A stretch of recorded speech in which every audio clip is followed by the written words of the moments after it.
Mga chokes, this is Rodi TV. At today, may bago tayong episode ng Rodi TV. At ito isa lang naman na part ng unboxing ng isang klase ng laptop na nilabas ng Huawei. At bibigyan lang tayo ng konting specs at saka review. Konting-konti lang naman kasi pinahiram lang sa atin to ni Utol. At nakita ko na kung ano yung mga potential na pwedeng share dito sa Huawei MateBook D14. Yan ang ating topic for today. So pakita ko sa inyo anong klaseng laptop to, no?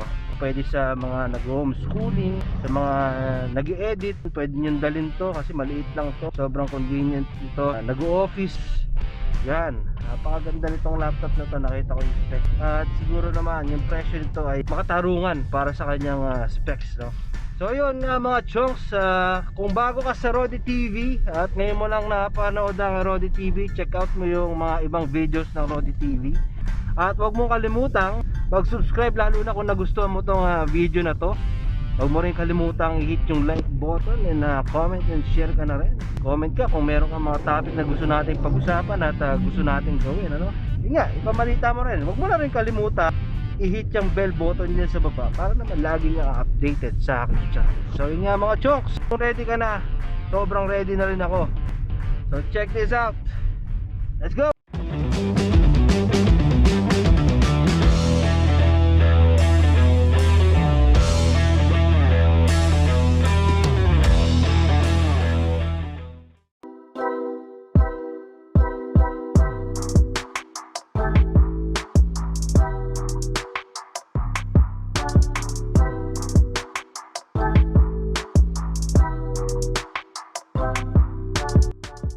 And welcome back sa inyo mga chongs, at nagbabalik tayo dito sa Rodi TV. So today, pag-usapan natin ang price point na makukuha mo dito sa Huawei MateBook D14. Ang Huawei MateBook D14 ay may dalawang price point, 39,990 para sa Ryzen 5 at 42,990 naman para sa Ryzen 7. So yun, I suggest na panoorin mo itong video na to hanggang dulo, chongs, para makita mo kung anong practical o practical ba talaga bumili nito ganitong klaseng laptop. Ang maganda kasi dito sa Huawei, tuloy-tuloy yung pag-innovate nila sa kanilang mga device at sumasabay sila talaga sa mga kilalang brand. Kung hanap mo naman ay gaming laptop, syempre hindi ito para sa'yo, pero meron naman kasi mga laptop na dinisenyo para sa gaming. Makakapaglaro ka pa din naman dito pero hindi katulad ng mga games na may higher requirements sa specs. Saka isa pa nagustuhan ko dito sa laptop na to, ito yung bigat niya na tamang-tama lang para sa bigat, na para kung magta-travel ka o kung saan ka pumupunta, pwede mo siyang bitbitin at hindi ka mangangawit na bitbitin siya. So yun, check out mo na lang tong video na to, chonks. Panoorin mo hanggang dulo para makita mo yung mga basic specs nitong laptop na to. Sana may natutunan ka. Let's go!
What's up mga chunks? Welcome back to Rod TV.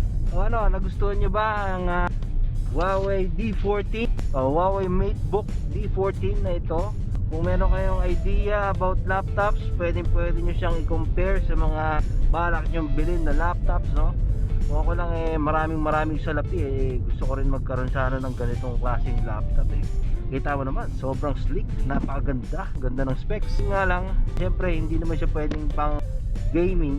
Kaya kung magbabala kayo ng mga pang gaming, tingin kayo ng ibang laptop. Itong laptop na ito ay more on editing, video editing, mga kung ano-ano pang office works, saka yung mga homeschooling. Yan, napakaganda po niyang laptop na yan.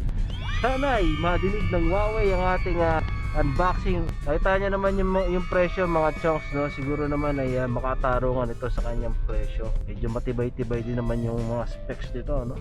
Tsaka ang ganda talaga ng pagkakagawa niya. Kung mahilig kang lakbay, sobrang easy lang itong dali.